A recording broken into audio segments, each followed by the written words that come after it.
बच्चों के मानसिक और शरीर के विकास के लिए लीजिए किड्स केयर पाउडर, यानी एक ऐसा सॉल्यूशन जो बढ़ाए आपकी मेमोरी पावर, आपके बच्चों को दे पूरी एनर्जी। तो अब बच्चे जब भी मांगे चॉकलेट शेक, दे उनको ये किड्स केयर पाउडर। ये आपको मिले अपने नजदीकी प्ले स्कूल पर या फिर कॉल करें 8010727232 पर। इस वक्त की ताजा खबर की बात करूं तो दिल्ली के अंदर नाइट कर्फ्यू लगा दिया गया है।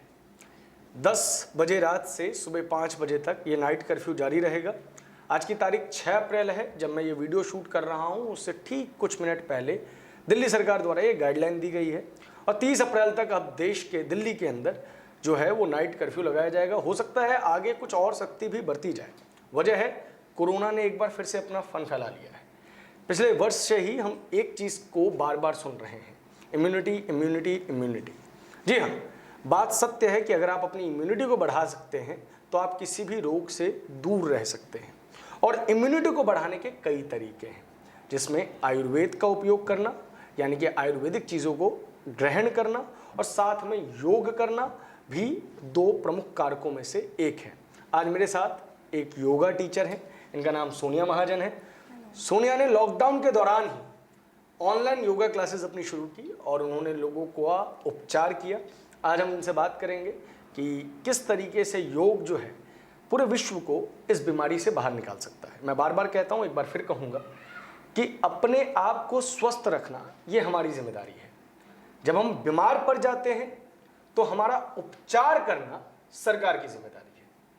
आप अगर बीमार पड़ रहे हैं तो इसमें सबसे ज़्यादा दोषी अगर कोई है तो वो आप स्वयं हैं, क्योंकि आप शायद सरकार द्वारा जो गाइडलाइंस दिए गए हैं उनका पालन नहीं कर रहे, शायद मास्क नहीं लगा रहे, शायद सैनिटाइजर का उपयोग नहीं कर रहे। और एक कहावत जो आपने बचपन में सुनी थी कि precaution is better than cure, इस चीज़ को शायद आप भूल गए हैं। तो सोनिया जी, पहला सवाल यही है कि precaution is better than cure. क्या योग के इस्तेमाल से, निरंतर योग से, आयुर्वेद के इस्तेमाल से हम कोरोना जैसी बीमारी को हरा सकते हैं? यस, काफ़ी हद तक हम कोरोना से लड़ सकते हैं, क्योंकि कई बार क्या होता है, अभी हमारा खान पान ऐसा नहीं है, जो भी हम लोग डाइट ले रहे हैं वो नॉर्मल डाइट के हिसाब से हम लोग नहीं लेते हैं। तो उस हिसाब से सबसे पहले आपका अपना डाइट ठीक करना ज़्यादा इम्पोर्टेंट है, ठीक है। और उसके बाद योग, ये जब कोरोना, काफ़ी लोगों को कोरोना हुआ है, मेरे खुद के क्लाइंट्स थे जो कोरोना पेशेंट रह चुके हैं, तो उनको मैंने यही सजेस्ट किया है कि अगर आप कोरोना में आप बीमार हो, आपको फीवर है, तो आप अपना वर्कआउट रोको मत, ठीक है। योगा में आपको ब्रीदिंग प्रैक्टिसेस काफ़ी हेल्प करती है, जिसके थ्रू आप कोरोना को क्योर कर सकते हो। तो कोरोना आया ही क्यों? फर्स्ट क्वेश्चन यही है कि कोरोना आया ही क्यों? क्योंकि आपकी लापरवाही रही है वहां पर कहीं ना कहीं, जिससे कोरोना आया है, ठीक है। तो वहीं अगर फर्स्ट स्टेप हमने प्रिकॉशन लिया है तो कोरोना जैसी महामारी किसी को छुएगी नहीं, ठीक है। ऐसे काफी लोग भी हैं जिन्होंने कोरोना के टाइम में बाहर जाकर भी जिनको कोरोना जैसा महामारी हुई नहीं है, राइट। तो उसके बाद अभी अगर आप प्रिकॉशन ले रहे हो, 4 लोगों के बीच में आप प्रॉपर मास्क लगा के बैठते हो, जो जैसा कि सरकार सजेस्ट करती है, मगर लोग इतने लापरवाह है कि सरकार की बातों को अनदेखा किया जा रहा है बार बार। तो मास्क लगाइए लोगों को। और अगर आप किसी भी पब्लिक प्लेस में जा रहे हो, पहले तो भीड़ भाड़ में जाने से अवॉइड कीजिए, फिर भी अगर आपको जाना पड़ रहा है तो मास्क लगाइए, सैनिटाइजर आप अपने पास रखिए, एंड अपना डाइट का ध्यान देना जरूरी है, जिससे कि आपका इम्यूनिटी लेवल बढ़ेगा। चलिए, डाइट की बात आपने की, इसी डाइट को जोड़ते हैं। किस तरीके का डाइट एक ह्यूमन बॉडी के लिए बहुत इंपॉर्टेंट होता है, फ्रॉम ब्रेकफास्ट टू डिनर, हम इसकी बात करेंगे। ओके, सो आजकल जो लोगों का डाइट प्लान है वो लोग ये कंसीडर करते हैं कि कुछ भी खा लिया, ठीक है। तो लोगों का अगर मान लीजिए आप किसी ने अगर ब्रेकफास्ट लिया है तो लोग ब्रेकफास्ट के तुरंत बाद ही लंच करने के लिए लगते हैं, मतलब कोई टाइम नहीं देते, जैसे कोई गैप नहीं देते हैं, ठीक है। और कुछ लोग सोचते हैं कि हमने ब्रेकफास्ट कर लिया मगर हम डिनर, उसके बाद सीधा हम डिनर करेंगे, स्किप कर देते हैं। किसी को फैट लॉस की वजह से अपना लंच स्किप करना है, किसी को भूख नहीं लगती, ब्रेकफास्ट ज़्यादा कर लिया। तो फर्स्ट हम लोगों को अपना डाइट मेंटेन करना है इस हिसाब से कि जो भी हमारा ब्रेकफास्ट टू डिनर है, हर मील को ब्रेक डाउन करना है 2 आवर्स के गैप में, ठीक है। जिससे आपका एनर्जी लेवल सही रहेगा, क्योंकि अगर आप ब्रेकफास्ट के बाद सीधा डिनर कर रहे हो तो कहीं ना कहीं आपका एनर्जी लेवल काफी लो होता है। अब वो उसका पता भले ही आपको आज ना चले, लेकिन एक चीज उसके बाद आपको पता चलेगा, क्योंकि एनर्जी लेवल आपको आज, अगर आपने ब्रेकफास्ट के बाद लंच स्किप किया है या फिर मिड मॉर्निंग स्नैक्स अगर आपने स्किप किया है, तो आपको एक टाइम के बाद जब आप नेक्स्ट डे या next to next day workout के उसमें जाते हो, ठीक है, कोई हाई इंटेंसिटी वर्कआउट करते हो, नॉट अबाउट योगा, क्योंकि योगा में क्या रहता है, स्लो मूवमेंट्स रहती हैं, तो इतना उस टाइम पे शायद आपको पता नहीं चलेगा। मगर वही अगर आप कार्डियो के उसमें जाते हो, कार्डियो इंटेंस वर्कआउट करते हो, तो देन आपको रियलाइज होता है कि मेरे बॉडी में वीकनेस है, तो वहां पर आपका इम्यूनिटी लेवल इतना स्ट्रांग नहीं है कि आप एक इंटेंस वर्कआउट कर पा रहे हो। इंटेंस वर्कआउट को अभी जान देते हैं, हम बात करते हैं वर्किंग लोगों के बीच में जो शायद वर्कआउट वगैरह नहीं कर पाते, उनके काम पे भी तो इम्पैक्ट पड़ता होगा। हाँ, उनके काम पे इम्पैक्ट पड़ता है, मगर अगर इतने पूरे डे के वर्कआउट में अगर आप आई थिंक 15 मिनट भी अगर आप योग को दे रहे हो, तो आई थिंक 15 मिनट हर कोई मैनेज कर सकता है अपने वर्किंग लाइफ में। मैं खुद एमएनसी से बिलोंग करती हूँ, मैं वर्किंग हूँ, योगा मेरा पैशन है जो मैं पार्ट टाइम फॉलो करती हूँ, तो मुझे पता है कि वर्क लाइफ में कितना स्ट्रेस है आज के टाइम में, ठीक है, तो वहाँ पर डाइट मेंटेन करना एंड वर्कआउट मेंटेन करना हर किसी के लिए अगर एक व्यक्ति कंप्लीट डाइट ले रहा है तो क्या उसकी बॉडी के अंदर वो सारे न्यूट्रिएंट्स हैं जिस चीज की उसे आवश्यकता है आज के टाइम में? यस। तो अभी क्या होता है कि जैसे आपने इंट्रोड्यूस किया था अभी आयुर्वेदिक प्रोडक्ट्स, तो काफी लोग क्या करते हैं अपने डाइट के साथ कुछ एडिशनल सप्लीमेंट्स ऐड करते हैं जिससे उनके न्यूट्रिएंट्स पूरे हो सके। कितना जरूरी है ये? उस लेवल का जरूरी नहीं है आई वुड से, क्योंकि अगर आप अपना एक प्रॉपर डाइट मेंटेन कर रहे हो, वही उसी प्रॉपर डाइट की बात हम कर रहे हैं। देखिए, लेट्स टॉक अबाउट मिनरल्स। हमारे पास मिनरल का मेन सोर्स वाटर है, yes. और आज हमको पता है कि मोस्टली जो है वो आरओज लगे हुए हैं, और मिनरल्स का जो सोर्स वाटर था वो आज मिनरल लेस हो गया है, तो फिर बॉडी को मिनरल्स मिलेंगे कैसे?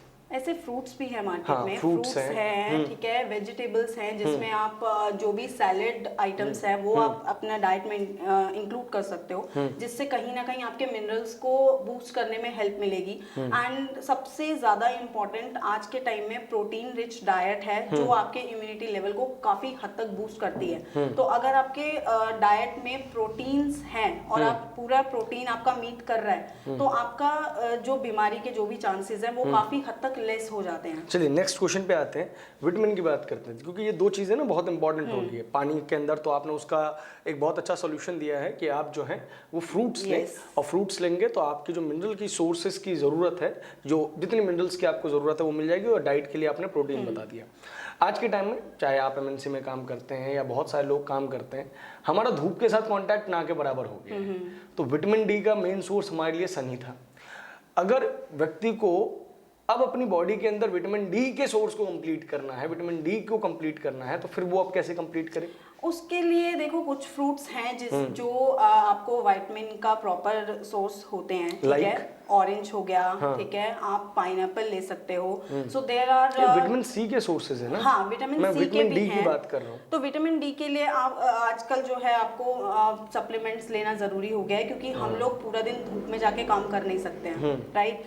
तो पूरा दिन धूप में नहीं रह सकते हैं, और हमारा वो वर्क लाइफ भी नहीं है क्योंकि सारे ऑफिस वर्कर हैं, तो हम लोग का इतना धूप से कांटेक्ट नहीं हो पाता, तो उसके अंदर आपको सप्लीमेंट्स ऐड करना जरूरी हो जाता है। चलिए मिनरल्स की बात करते हैं, तो कौन कौन से फ्रूट्स मिनरल रिच हैं जिसको लोग ले सकते हैं, जिससे उनके अंदर जो मिनरल की कमी है वो पूरी हो जाएगी? मिनरल्स में आप कुकुम्बर ले सकते हो, एप्पल ले सकते हो, ठीक है, ऑरेंज हो गया आपका, पाइनएप्पल में आपको मिलेगा, वाटरमेलन आपको मिलेगा, ठीक है। तो ये कुछ फ्रूट्स हैं जिसमें आपको मिनरल बहुत अच्छे से पूरा सीजनल फ्रूट्स जो हैं। Fruits, yes. अब बात करते हैं हेल्थ अवेयरनेस की। क्या इंसान को अपनी बॉडी का हेल्थ चेकअप रेगुलर मैनर पे करवाना चाहिए ताकि उसको पता चल सके? जैसे मैंने कहा ना कि प्रिकॉशन इज वेरी इंपॉर्टेंट, कि अगर आपको कोई बड़ी बीमारी, गंभीर बीमारी होने वाली है, तो उसका अगर आपको पहले ही पता चल जाएगा तो आप उसकी रोकथाम कर लोगे। क्योंकि मोस्टली जब मैं बहुत सारे योगाचार्यों से मिला हूँ, फिजियोथेरेपिस्ट से मिला हूँ, और उन लोगों से हमने बात की, तो उन्होंने बोला कि हमारे पास पेशेंट सबसे एंड में आता है, जब वो दवाई खा के परेशान हो चुका है, ट्रीटमेंट करवा के परेशान हो चुका है। जबकि अगर वो हमारे पास पहले आ जाए तो शायद हम उसको बेटर क्योर कर दें। तो इसी चीज की बात हम करते हैं। चलिए, वो तो फिर भी एंड में वहां पहुंचते हैं, क्यों ना पहले ही लेवल पे वो अपने आप को जो नेचुरल रेमेडीज हैं उनसे क्योर करने की कोशिश करें? ऐसा पॉसिबल है, मगर आज के टाइम में क्या है ना, मैं वही बोलूंगी कि वर्क लाइफ में लोग इतना बिजी हैं कि लोगों के पास बिल्कुल टाइम नहीं है। तो अगर उनको जैसा कुछ उनको लगता भी है ना, इंट्यूशंस भी होती है कि अगर हमें शायद हमारे सर में रेगुलर दर्द रह रहा है, ठीक है, मगर वो लोग फिर भी डॉक्टर के पास नहीं जाते, वो अवॉइड करते हैं कि ठीक है सेराटोन ले लिया, कोई और मेडिसिन ले ली, तो वो फॉर अ टाइम बिंग उनको उस टाइम पे रिलीफ मिल जाता है, राइट। मगर एक टाइम आने के बाद जब टाइम शायद निकल जाता है, जो लोग रेगुलर चेकअप नहीं कराते, जो इम्पोर्टेंट है। कितने लोग रेगुलर चेकअप कराते हैं? नहीं कराते लोग, नहीं इंडिया कराते। में मैं जब कई बार कह देता हूं, हालांकि ये बहुत हार्श स्टेटमेंट है, कि इंडिया के अंदर हेल्थ अवेयरनेस 0 पे नहीं है, it is on negative scale. हाँ, ये नेगेटिव में है। क्यों? yes. इस चीज़ का मैं प्रूफ देता हूं कि आप अपने आसपास में भी इस चीज़ को पता कर सकते हैं कि अगर किसी डॉक्टर ने आपको थायराइड का टेस्ट लग दिया, उसको सिम्टम्स लगे आपके अंदर, और फॉर्चुनेटली आपको थायराइड नहीं है, तो पब्लिक का जवाब ये होता है कि पैसे बर्बाद हो गए। वो इस चीज़ की खुशी नहीं मना रहा है कि उसको थायराइड नहीं है, वो इस चीज का दुख जरूर मना रहा है कि 2000-2500 रुपए उसके वेस्ट हो गए। That's true. हाँ, इसीलिए मैं कह रहा हूँ कि वो 0 में नहीं है, वो नेगेटिव में है, जिस चीज को हमें बहुत मेहनत करके ऊपर तक लेके आना है कि इस चीज के बारे में बात की जाए, बार बार पता हो इस चीज का। लेकिन जैसे आपने जो बात कही वो बहुत इंपॉर्टेंट है, लाइफस्टाइल के अंदर आज इतना चेंज आ गया है ना कि आपने जितने फ्रूट्स लोगों को बताए हैं, कोई नहीं खाता कोई नहीं खा पा रहा है। yes. ठीक है, जितना आपने जो प्रोटीन रिच डाइट के लिए जो मेहनत करनी है नहीं कर पाएगा। अब अगर वो प्रोटीन रिच डाइट भी नहीं ले रहा है, वो मिनरल्स भी नहीं ले रहा है, अभी तो वो सुरक्षित है क्योंकि शायद बचपन में जो खाना वाना खाया है या अभी की जो लाइफस्टाइल है उसके अंदर वो अपने आप को मैनेज कर पा रहा है। इसका इम्पैक्ट किस एज से दिखना शुरू हो जाएगा? आई थिंक 30 के बाद इसका इम्पैक्ट दिखना शुरू हो जाता है। अगर इंसान का लाइफस्टाइल सही नहीं है और उसका डाइट ठीक नहीं है तो 30 के बाद आपको डेफिनेटली इम्पैक्ट दिखेगा, ठीक है। तो एंड मैं ये नहीं बोलूँगी कि हम सबको ध्यान देना चाहिए, क्योंकि मोस्ट ऑफ द जनरेशन आज के टाइम में फ्रूट्स खाती नहीं है, क्योंकि उनको फ्रूट्स खाना ही नहीं है, ठीक है। वहीं अगर आप फ्रूट रखोगे और कोई जंक फूड रखोगे तो वो जंक फूड को प्रेफरेंस देंगे, वो फ्रूट्स नहीं खाएंगे, राइट। ये भी बदल गया है ना कि Yes. पहले जब लोगों के घरों में कोई जाता था तो फिर ना वो जो भी उस वक्त का सीजनल फ्रूट होता था वो उसको काट के सामने देते थे। और आज के टाइम में पैटर्न ये बदल गया है कि आपको चिप्स मिल जाता है, कोल्ड ड्रिंक मिल जाता है। तो एक चेंज आ गया है हमारी लाइफस्टाइल के अंदर, सोसाइटी के अंदर।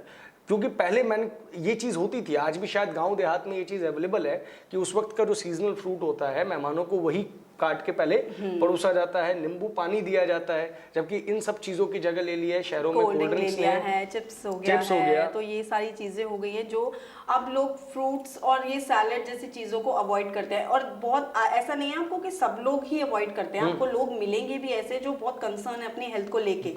133 करोड़ लगभग हमारी जनसंख्या है और उसमें से उन लोगों को ढूंढना थोड़ा सा मुश्किल है। लोग हैं, ऐसा हाँ, नहीं है कि बिल्कुल नहीं है। बहुत सारे मैं योगाचार्यों से मिला हूँ जो बहुत ज़्यादा ध्यान रखते हैं, वो एयर पॉल्यूशन से बचने के लिए बाकायदा यज्ञ करते हैं, प्राणायाम करते हैं। कई लोग ऐसे हैं जो मंथली हिल्स पे जाते हैं जिससे वो अपने आप बॉडी को डिटॉक्सिफाई करते हैं। ऐसा नहीं है कि नहीं है, लेकिन इन सब चीज़ों के लिए हमने देखा है कि ये लोग हेल्थ इंडस्ट्री से जुड़े हुए लोग थे। जो नॉन हेल्थ इंडस्ट्री का पर्सन है उसमें मुझे ये चीज़ बड़ी मेहनत के बाद शायद अभी तक नहीं मिली है।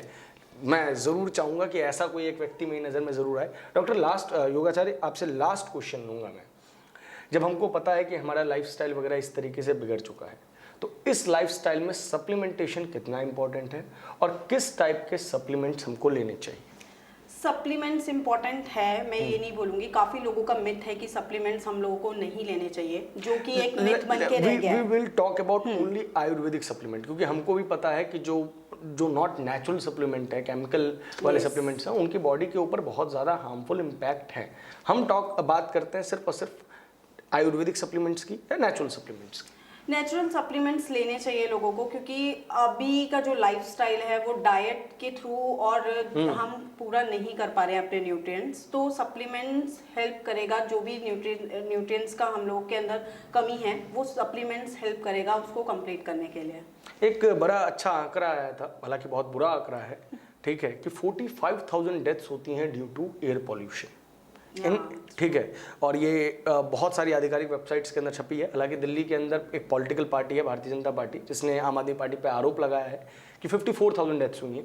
मैं इसकी बात इसलिए नहीं करता क्योंकि इसके सोर्सेस का भी हमको पता नहीं चला है, लेकिन फिर भी 45,000 की बात करें तो ये बहुत बहुत ज़्यादा बड़ा आंकड़ा है।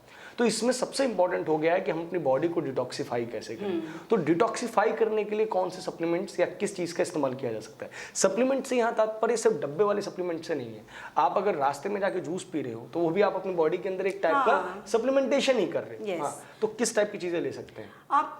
प्रोटीन शेक कंसीडर कर सकते हो, ठीक है। Which type of protein shake like? देखो, प्रोटीन शेक मार्केट में डिफरेंट हैं, ठीक है, डिफरेंट कंपनीज के हैं। तो अब अगर मैं किसी और कंपनी का यूज करती हूँ तो इट डजंट मीन ना कि आप सेम कंपनी का यूज करोगे, ठीक है। तो प्रेफरेंसेस अलग अलग हैं। तो प्रोटीन शेक लेने के लिए प्रोटीन शेक इम्पॉर्टेंट है, क्योंकि प्रोटीन शेक आपको कहीं ना कहीं आपके वो प्रोटीन का जो भी आपके अंदर न्यूट्रिएंट्स का कमी है, डेफिशिएंसी है, वो आपको कंप्लीट करेगा, ठीक है। तो आप प्रोटीन ले सकते हो, अपने जूस इंक्लूड कर सकते हो अपने डाइट के अंदर।